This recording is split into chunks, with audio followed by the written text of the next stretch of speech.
생산과 소비 브로그 시작했습니다.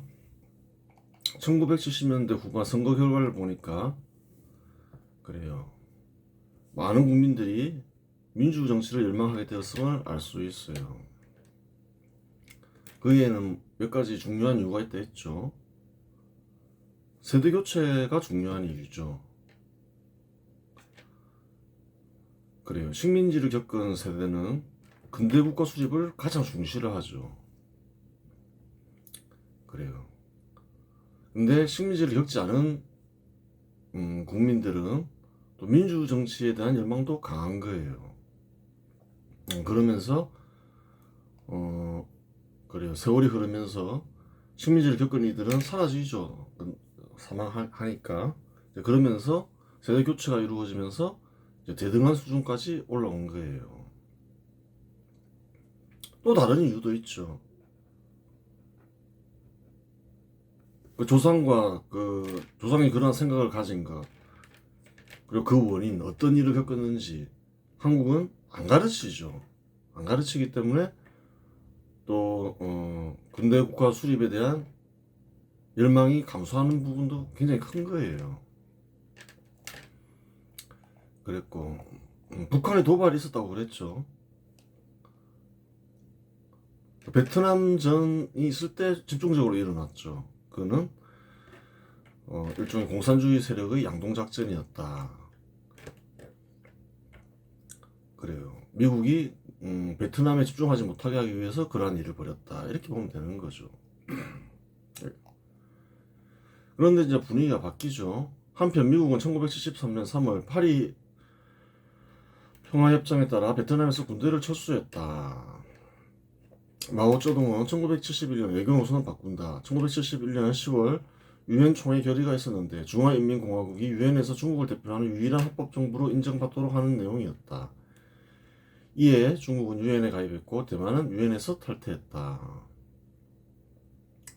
그때는 이제 대만이 가입해 있었는데 뭐 이런 결의를 해버렸으니까 대만은 국가로 인정 못 받는 거죠. 그러니까 탈퇴하겠죠.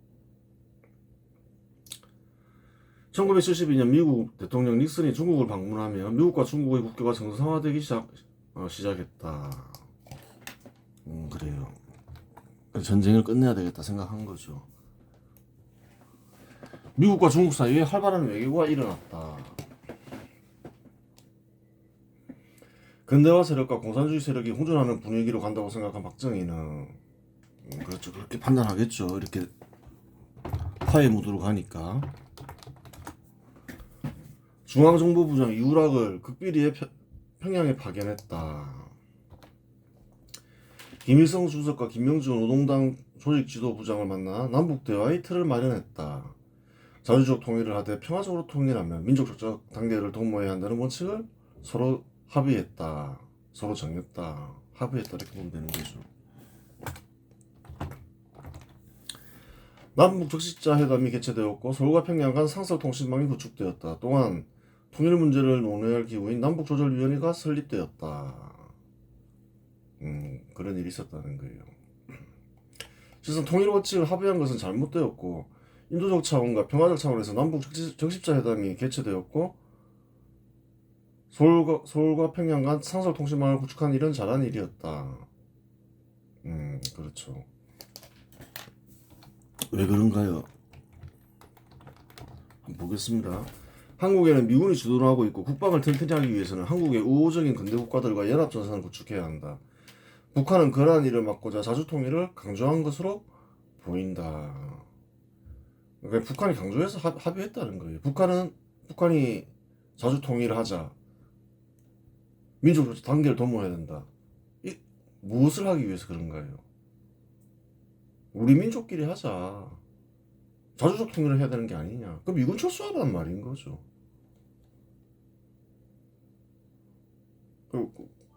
그래요. 민족 통일이 중요하지. 뭐 군대 국가 수립이 뭐가 중요하냐.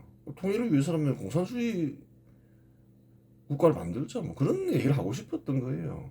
근데 그걸 합의를 해줬다는 거예요. 박정희가. 박정희가 뭐 물론 모르고 한 건 아니겠죠. 또한 민족적 단계를 통한 통일 역시 잘못된 것이다. 단순히 민족적 단결만 강조하면 통일만 되면 그 국가가 공산주의 국가여도 상관없는 것이 된다. 실상 통일을 하자면 한반도 전체가 근대 국가가 되건 공산주의 국가가 되어야 한다. 완전히 상반된 제도이기 때문에 합의가 불가능하다. 그렇잖아요. 사유재산을 인정하는데 그래요.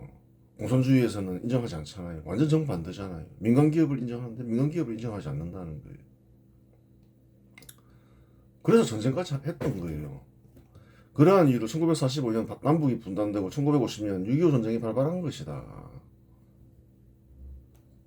사실이죠. 박정희도 물론 알았겠죠. 알았는데 그 이유는 있었다는 거예요. 원칙이 엉터리였으니 이후로 수십 년이 흘렀지만 아무런 성과가 없었고 국부상 큰 손실만 발생한 것이다. 그렇잖아요. 오히려 핵만 개발했잖아요. 그런 걸 이용해서 북한이 손해 정도가 아닌 거죠. 금전적인. 이후에 한국 여러 정부들이 만족이라는 이름으로 민족이라는 이름으로 북한을 지원했고 민간 기업들로 하여금 투자하게 했지만 결국 돌아온 것은 큰 손해였다. 오히려 핵을 개발해서 그래요. 한국을 위협하고 있죠. 인도적 차원과 평화적 차원에서 남북 적십자회담을 개최하고 서울과 평양과 상하사를 통신망을 구축하는 것으로 만족할 일이었다. 그러니까 인도적 차원에서 이산가족이나 하고 뭐 이런 거지 뭐 통일 원칙을 합의하고 그것이 잘못됐다는 거예요. 근데 뭐 이유가 있으니까 했겠죠. 알면서도 당시 이산가족 상봉은 이루어지지 않았고 이산가족 상봉은 1985년 성사 됐다. 한참 뒤에나 가야지 성사됐다는 거예요. 이상은 자꾸 요구하니까 못하는 거죠. 뭐 미군 철수시켜라 하고 막 그러니까 아무 일도 안 된 거죠. 그냥 선언만 하고. 물론 박정희가 문제점을 모르고 통일 원칙을 합의한 것은 아니다. 당시는 헌법을 개정하던 시기였고 정치적 성과가 필요했다. 그게 중요했다는 거예요. 왜 이런 일을 벌였느냐.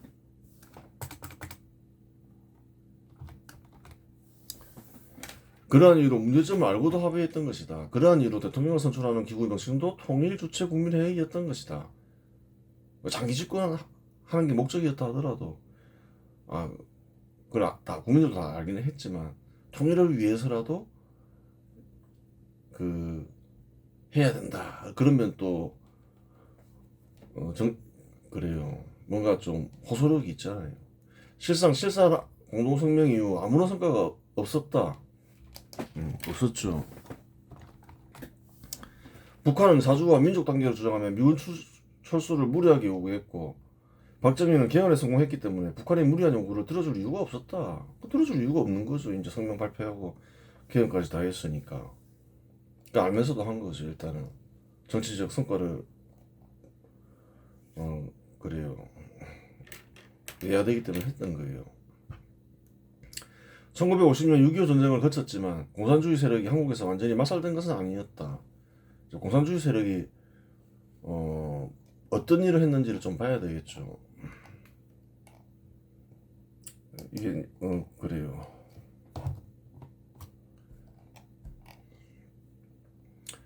이 역사서는 사람을 중심으로 쓰이고 있잖아요. 세력과 세력의 어떤 갈등 구조 속에서 지금 역사가 이루어지고 있다. 대결 속에서 이루어지고 있다. 그런 거죠. 그러니까 말살 됐으면 쓸 필요가 없는 거죠. 근데 말살이 안 됐으니까 쓰는 거죠. 이 시대에도. 1962년 1월 북한에서 난파된 김영춘과 민족 청년 동맹 경북도 간사장이었던 도혜종 등이 비밀리에 발기인회를 열고 인민혁명당을 조직했다. 그래요.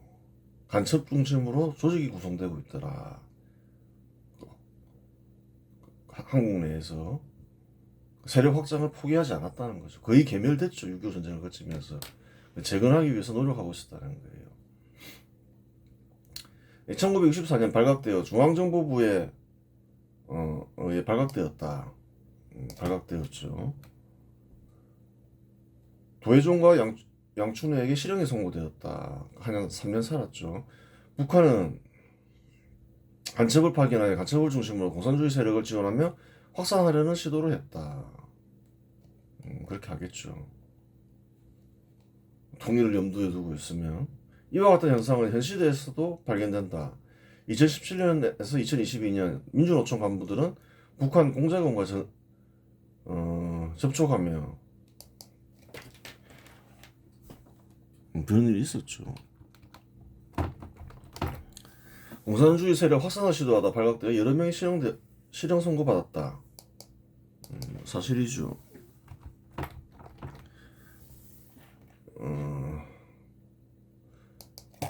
전 민주노총 조직정의국장 석씨는 9년 6개월의 징역형을 선고받았다. 현 시대도 있는데 그때 그 시대 안 그랬겠냐는 거예요. 그 시대에는 대결이면 첨예했는데 늘 있었다는 거예요. 그래요. 2007년 좌파 정권인 노무현 정부 때 인혁당 사건은 조작 사건으로 발표하고 당시 처벌을 받을 이들을 재심하여 무죄 선고했다. 이런 일이 있었죠. 이런 게 잘못됐다는 거예요. 생각을 해보라는 거예요. 몇 년 전 사건인가요? 그래요. 43년 전 사건이잖아요. 그러니까 이제 증거나 증인도 이제 소실되고 사망하고 뭐 그렇잖아요. 조사가 잘 안 되는 건데 이런 역사적인 사건을 재심을 한다는 거예요. 그런 틈을 노려서 역사 조작인 거죠. 그러면 정말 당시 사건은 조작 사건이며 처벌받을 이들은 무죄가 맞는가 하는 문제가 발생한다. 한국의 좌파 정권은 과거 공산주의 세력이 연루된 사건들을 다시 다루는 경우가 흔하다. 공산주의 세력이를 봐야죠. 이자들은 굳이 뭐 역사적인 사건을 조사도 거의 불가능한 사건을 들출 이유가 없는 거죠. 재판 결과가 나온 것이라고 하더라도 마찬가지이다.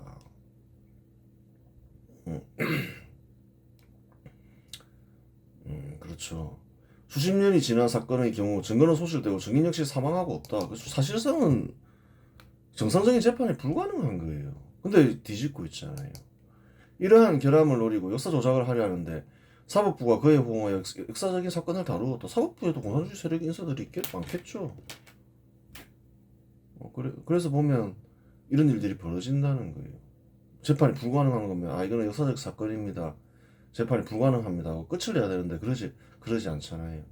역사 날조하기 위해서죠. 봐라 재판부에서 날조를 하지 않았냐. 그 말을 하고 싶은 거예요. 역사 날조를 하기 위해서.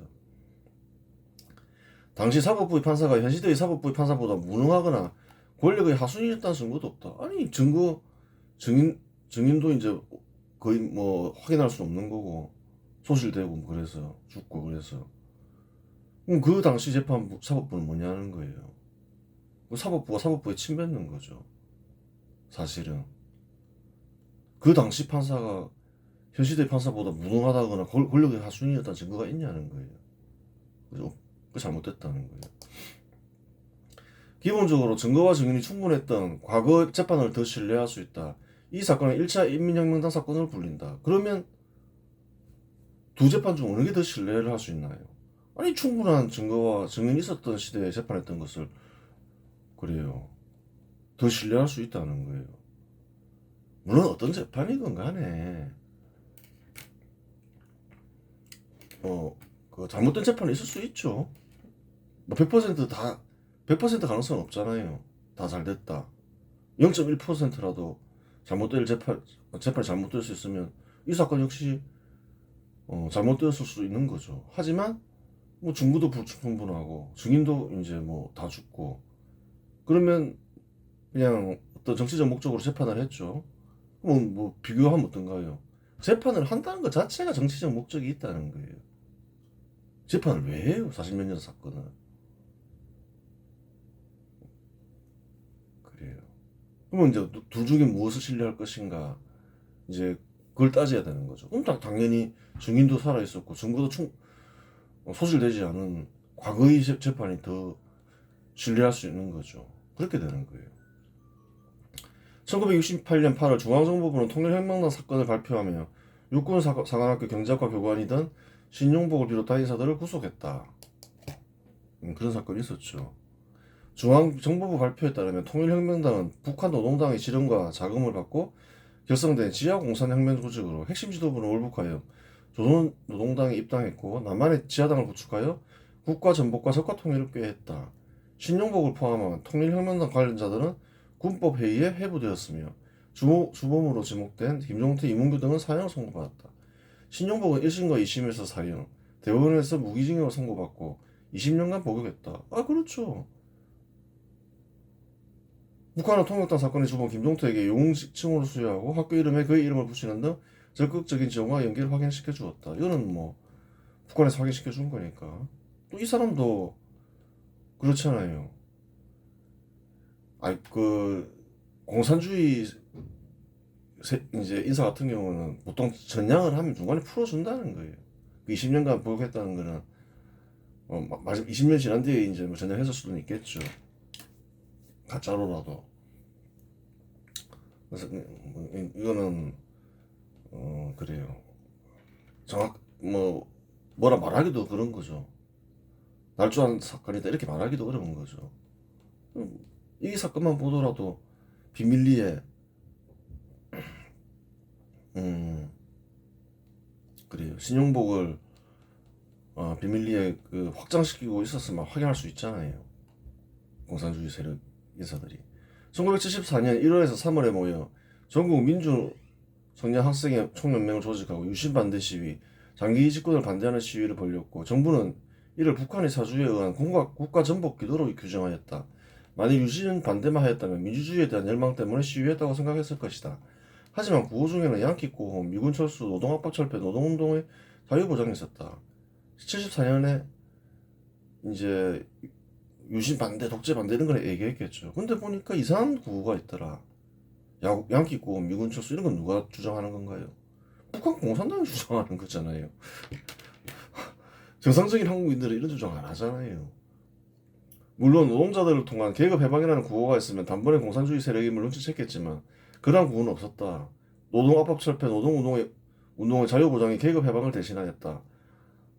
대신했죠. 막 계급 해방 이런 건 전형적인 공산주의 세력의 구호니까. 하지만 양키고 미군 철수는 공산주의 세력 인사들이 늘 하는 주장이다. 공산주의에 찌든 학생들은 들키지 않을 줄 알았겠지만 아는 사람은 구호만 보더라도 단번에 공산주의 세력이 개입했으면 안다. 시위 나가니까 미군 철수 이런 게 있네? 양키 고홈 이런 게 있네? 그럼 어떤가요? 단번에 안다는 거예요. 1974년 4월 25일 신직수 중앙정보부장은 민청학년 사건의 수사 중간 발표를 통해 민청학령은 공산계 불법단체 인혁당 재건이 조직과 제1조총련계 및 일본공산당 국내 좌파 혁신계 인사가 복합적으로 작용하여 결성되었다고 발표했다. 당시 국가보안법으로 처벌받은 이들에게는 이해찬, 유홍준, 김정길, 장영달 등이 있다. 공산주의 세력 인사들이 민주주의 활동을 가장하여 공산주의 활동을 하였음을 확인할 수 있다. 그렇죠. 이거 뭐라는 거예요? 미군 철수 양키고 이런 거는 공산주의 활동이라는 거예요. 특히 북한 공산당이 주장하는 거죠. 모든 사람들이 그렇지 않겠지만 민주화 활동으로 가장하면서 공산주의 활동을 하는 이들이 있다는 거예요. 민주주의 활동을 하는 이들 중에는 서구식 민주정치를 열망하여 활동하는 이들도 있었겠지만 그런 이들도 있었겠죠. 공산주의 활동을 하는 이들도 있었다는 말이다. 그렇잖아요. 많은 사람들이 그랬겠죠. 공산주의는 안 돼. 이렇게 쓰면 시위에 이거 들고 나오지 마. 그랬겠죠. 우리는 순수히 유신만 반대해야 돼. 근데 그게 아니었다는 거예요. 다수도 아니었다는 말이 될 수 있는 거죠. 다수였을 수 있어도 이런 공산주의 세력 인사들을 몰아낼 수 있을 정도는 아니었다는 얘기가 되는 거예요. 다수가 이런 사람들이었을 수도 있고. 민청한령 사건을 조사하는 가운데 인혁당 재건위원회가 발각되었다. 이 사건은 2차 인민혁명당 사건으로 불린다. 인민혁명당 관련 인사들을 포함하여 총 23명이 내란 예비음모, 내란 선동 등의 혐의로 기소되었다. 소도원, 도혜종, 하재환, 송산진 등이 사형되었다. 이들을 발각하기란 그리 어렵지 않다. 양키고 미군 철수를 주장한 학생들이 접촉한 인사들을 조사해 나가면 공산주의 세력 단체나 인사를 찾을 수 있다. 한두 명도 아니고 단체로 그러한 주장을 하였다면 누군가에게 세뇌당했음을 쉽게 알 수 있기 때문이다. 어떻게 발각하나요? 학생들이 이런 주장을 했잖아요. 이런 주장을 누가 했지? 조사하고 그 사람들이 너 이런 거 어디 누구한테 들었어? 누구한테 배웠어? 그 조사해 나가다 보면 발각되는 거죠. 어려운 게 아니죠. 그게 발각됐다는 거예요. 그래요. 뭐 누가 공산주의 북한 공산당 세력이 아니면 누가 양키고 미군 철수를 주장해요. 이 시기 공산주의 세력은 지식인들과 학생들을 중심으로 세력을 확장해 나갔다. 주로 어떻게 활동을 했냐 봐야 되는 거예요. 주로 지식인과 학생들에게 접근하고 있죠. 사회생활을 하는 직장인들은 한국의 변경기에서 충분히 만족했기에 정부에 불만이 있거나 민주정치에 대한 열망이 있더라도 반정부 시위를 할 정도의 반발심을 지니지 못했다. 그렇다는 거예요. 한 4, 5년 지나면 월급이 따블이 되고 좀 수완이 있는 사업가는 큰 재산을 모았겠죠. 뭐 그렇게 뭐 박정희 정부에 대해서 불만이 있더라도 내가 무너뜨려야 되겠어, 시위해야 되겠어, 그런 생각은 없었다는 거예요. 그 당시에는 주로 이제 학생들 위주로 세력을 넓혀 나가려 했던 거죠. 지식인이나. 그러한 이유로 이 시기에는 주로 학생들을 중심으로 시위나 집회가 있었고,